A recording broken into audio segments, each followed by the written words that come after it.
Welcome to part 2 of the presentation on swaps. In part 1 we talked about plain vanilla interest rate swaps. We talked about the general characteristics of swaps. We also showed that a swap can be thought of as a series of forward rate agreements. Now in part 2 we'll talk about currency swaps, equity swaps, and we'll also talk about how a swap agreement can be terminated. Again, recall the common theme is that a swap is an agreement between two parties to exchange a series of cash flows.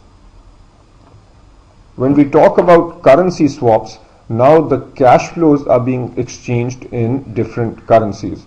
So let's look at a very simple currency swap where we have two parties. Party A pays Party B $1 million as a 3-year loan, and Party B pays Party A rupees 90 million as a 3-year loan. So now when we talk about currency swaps, the actual money is exchanged at initiation. So let's see what's happening here. So this is Party A and this is Party B.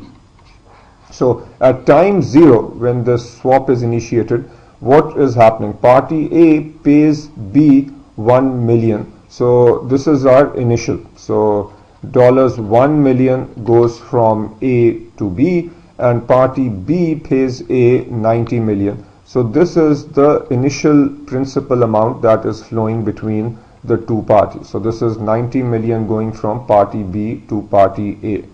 Then, assuming this is a 3-year annual pay loan, then what's going to happen at the end of every year? So at the end of year 1 as well as the end of year 2 and end of year 3, interest payments will be exchanged. So this middle box represents interest payments. Now since Party B has borrowed dollars, Party B is going to make interest payments in dollars. So Party B on an annual basis will make interest payments based on the agreed upon amount. So if Party B agreed to pay at a 5% rate, then 5% of $1 million. So this is how many dollars Party B will make this is the payment, interest payment from B to A at the end of every year. A, however, had borrowed rupees, so A will make interest payments in rupees. So that payment, given that the rupees have been borrowed at 12%, the rupee payment will be equal to 12% of 90 million rupees. So this is the payment that is made by A at the end of every year. And again, I want to emphasize that here netting does not typically take place. Here the actual payments are being made.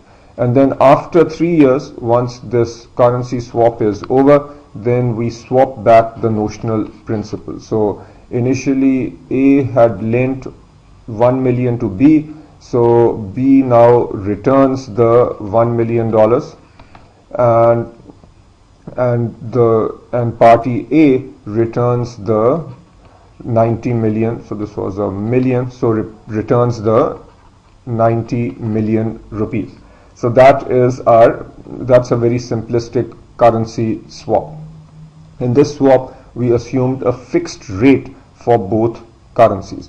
Now, before I talk about the other types of currency swaps, let me very briefly discuss the motivation for a swap. Now, let's look at a very simple case. Let's say that Party A and Party B are two companies. So let's, for simplicity, say that we have one company that's called PACCO, which is a Pakistani company, and we have a US company called USCO. And it turns out that the Pakistani company is well known in Pakistan, and therefore its cost of borrowing in rupees, so the rupee cost is low, but the Pakistani company wants to expand in the US, so it needs dollars. Similarly, we have a US company that wants to invest in Pakistan. So for the US company, however, the dollar cost, so the cost of borrowing dollars for the US company is low, but what they need is rupees. Now, both of these entities can contract a swap facilitator who can bring these two entities together. And what can happen is, since the Pakistani company can borrow the 90 million rupees at a low cost, Pakistani company can borrow 90 million rupees at a relatively low interest cost and lend the 90 million to the US company. And then the US company, which is doing its operation in Pakistan, can then make interest payments based on rupees. For the US company, since it can borrow dollars at a low cost, so the US company gets its dollars at a relatively low cost, lends the dollars to the Pakistani company, and then the Pakistani company makes interest payments against the dollar. So by getting into the swap contract, both the Pakistani company and the US company have managed to reduce their cost of borrowing. So that is a simplistic example at level 1. That's all you need to really understand in terms of the major motivation for a currency swap. In the context of currency swaps, you need to understand that we can have 4 possible types of currency swaps. The type that we just saw is the simplest type, where party A pays a fixed rate on the PKR received, whereas party B pays a fixed rate on the dollars received. Okay, I apologize for this typo. Now type 2 is where A pays a floating rate on PKR received. So for example, party A might pay based on the Karachi interbank offer rate, whereas party B pays a fixed rate. So that fixed rate might, for example, be 5%. The third scenario is A pays a fixed rate on the PKR received. So A might pay a fixed rate of 13% and B pays a floating rate based on, say, LIBOR. And finally, we can have a situation where both parties pay a floating rate. So A can pay a floating rate based on CIBOR and B can pay a floating rate based on LIBOR. The third and final kind of swap we'll talk about is an equity swap, and within equity swap we can have 3 subcategories. One kind of an equity swap is where party A pays a return on an index and party B pays a fixed rate. And how does this work? Let's say that our index is the S&P 500, and let's say that we have a 3-year annual pay swap 0, 1, 2, 3. The way this equity swap will work is, for every year we figure out how much the equity index changed by. So if in this case we are saying A pays based on the return of S&P 500, B pays a fixed rate. Let's say that fixed rate is 5%. So if B is paying a fixed rate of 5%, then for period 1 we know that B is going to pay 5%, and let's say that over this period 1 the index went up by 10%. So this means that the equity index pair is going to pay 10%. The net effect is that the equity index pair is going to pay 5%. Then in the next year, let's say that the index went up by 15%. So if the index went up by 15%, again party B, the fixed pair is responsible for paying 5%. The equity index pair is responsible for paying 15%. So overall the equity index pair pays 15%. Now in the third year, let's say that the index goes down by 20%. Now party B, who's the fixed rate pair, pays 5%, and the index pair actually pays minus 20%. What this minus 20% means is that the index pair is not going to pay 20%, he will receive 20%. So effectively what happens is party B, which is the fixed rate pair, doesn't pay 5%, he actually has to pay 25%. So notice 2 things over here, that we figure out who pays whom how much at the end of every period. Unlike plain interest rate swaps, where we knew the payment on settlement date right when the period began, here we figure out who pays whom how much based on how the index did over the year. So the payment, which is 5% of the notional principal, can only be calculated at the end of period 1. And secondly, the payment even of the fixed rate payer can be variable. Notice that the payment over here, when the index went down, the payment for the fixed rate payer, which is B, is actually 25%. So when the index goes down, the fixed rate payer has to make a extra payment. So we say that in an equity contract, the fixed rate payer might also have to make a variable payment. Now, what are the two other types of equity swaps?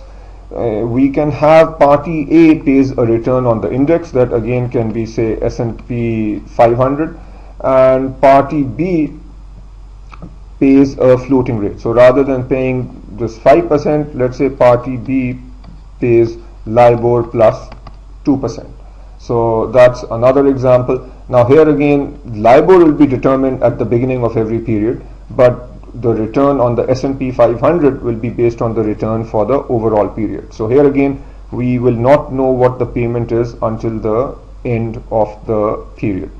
And finally, we can have a setup where A pays based on one index, say the S&P 500, and you can have B which pays based on another index. So you might have party B which is paying based on the Dow Jones Industrial Average or Dow Jones Index. So two separate indices.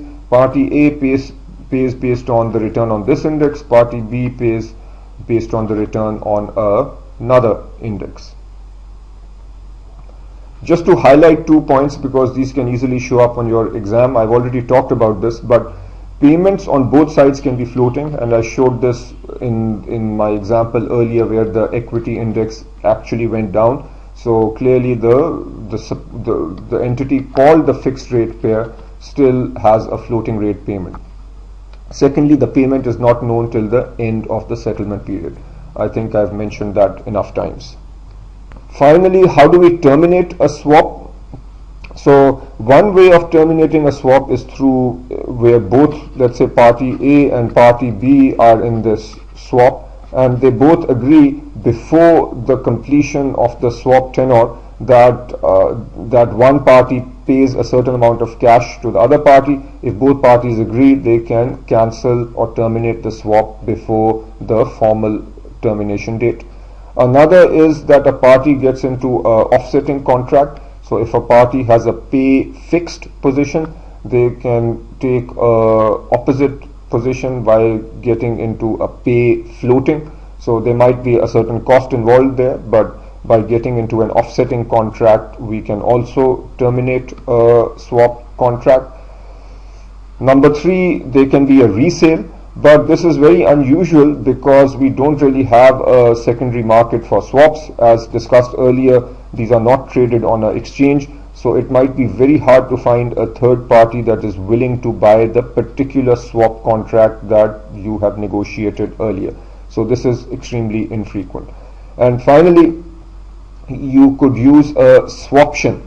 Now this is fun to say, but I don't think we need to get into too much detail on this in level 1. All you need to know is what is mentioned on these 2 lines. A swaption is an option to enter into a swap, and what you might do when you've entered into a swap is also purchase a swaption for an offsetting swap. So if it turns out that you want to get out of your swap, then you can exercise the swaption. If you didn't quite get that, don't worry about it. We will see this in detail in level 2. Right now, just memorize these 2 statements. I'd say that as long as you just know that one way of getting out of a swap is to use a swaption, that is good enough for now. So that is it. As always, practice very hard. There are about 12 questions in the curriculum. Try to go through all of those 12 questions. They are excellent practice. And if you have any comments, please post them on YouTube. If you like this video, then please click on the like button.